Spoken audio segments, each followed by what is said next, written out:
কুলাঙ্গার অসীম সরকারের এই বক্তব্যটা শুনুন।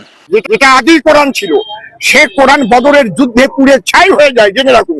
ইতিহাস আমার কাছে আছে, পিঠে হিটলার লেখা ইতিহাস আমার কাছে আছে।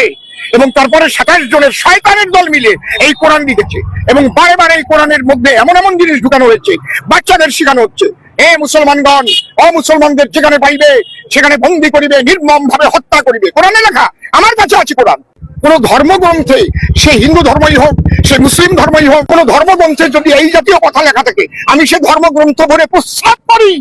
সে ধর্মগ্রন্থ আমি যখন তখন পুড়িয়ে ফেলতে পারি। মানবতা বিরোধী সেই ধর্মগ্রন্থ। জুতোর মালা তার গলায় পরিয়ে সারা পশ্চিম বাংলায় ঘুরিয়ে নিয়ে বেড়ানো হবে। আমি আশাবাদী যে মদখোর গবরখোরের বক্তব্যটা আপনারা সম্পূর্ণ শুনেছেন। আমি এই অসীম সরকারকে চ্যালেঞ্জ করে বলতে চাই যে আমাদের ধর্মীয় গ্রন্থ আল কোরআনের ব্যাপারে ব্যঙ্গ মন্তব্য করার দুঃসাহস তোকে কে দিয়েছে? আজ ভাবছিস বিধায়ক হয়ে গেছিস বলে যা ইচ্ছা তাই বলবি আর আমরা চুপচাপ বসে বসে আঙ্গুল চুষবো? এই জন্য বলছি 24 ঘন্টা আলটিমেটাম দিলাম। 24 ঘন্টার ভিতরে তোর এই বক্তব্য যদি প্রত্যাহার না করিস, তাহলে আমরা সমস্ত আলেম ওলামা এবং সমস্ত সাধারণ ধর্মপ্রাণ মুসলমান ভাই এবং বোনেরা সবাই মিলে রাস্তায় নামতে বাধ্য হব এবং বিপুল পর্যায়ে প্রতিবাদ এবং আওয়াজ তুলতে বাধ্য হব।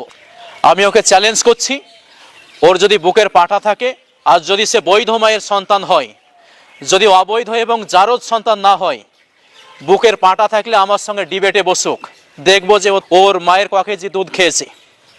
যদি ও সত্যবাদী হয়, সরকার যেই সাজা দেবে ইনশাআল্লাহ আমরা সেই সাজা পেতে রাজি আছি। আর আমি যদি সত্যবাদী হই, তাহলে এই অসীম সরকারকে সোশ্যাল মিডিয়ায় এসে বলতে হবে যে মুসলমানরা যেই সাজার দাবি রাখবে সেই সাজা ওকে মেনে নিতে হবে। বিশেষ করে জুতোর মালা তার গলায় পরিয়ে সারা পশ্চিম বাংলায় ঘুরিয়ে নিয়ে বেড়ানো হবে। প্রিয় বন্ধুরা আমার, ওর পালানোর কোথাও সুযোগ নাই। ও ভারত ছেড়ে বাংলাদেশ পালাক, পাকিস্তান পালাক, আমেরিকা পালাক, যেখানেই পালাক না কেন, সেখান থেকে এই কুলাঙ্গারকে টেনে হেঁচড়ে বের করে নিয়ে এসে ওকে ডিবেটে আপনারা বসার জন্য তৈরি করুন, প্রস্তুত করুন। যদি ও ডিবেটে না বসে, যদি বিভিন্ন রকমের টাল বাহানা করে, তাহলে কিন্তু আমরা মুসলমানরা কোনো রকমভাবে ছাড়বো না বলে দিলাম। আর মমতা ব্যানার্জি, আপনাকে বলতে চাই, আপনি হচ্ছেন আমাদের পশ্চিম বাংলার অভিভাবিকা, আপনি আমাদের সকলের মাথার ওপরে অভিভাবিকা হিসাবে আছেন। আর আপনার রাজ্যে এই সমস্ত বিজেপির কুলাঙ্গাররা, মুদখোর গবরখোর, এই সমস্ত জানোয়াররা ধর্ম নিয়ে সুড়সুড়ি দিবে, হিন্দু মুসলমানের দাঙ্গা লাগানোর চেষ্টা করবে, আর আপনি চুপচাপ বসে বসে তামাশা দেখবেন। এটা কিন্তু আমরা মুসলমানরা সহ্য করব না। সঠিক বিচার না হলে আমরা ভাববো এই পশ্চিম বাংলার মুখ্যমন্ত্রীও জড়িত আছে।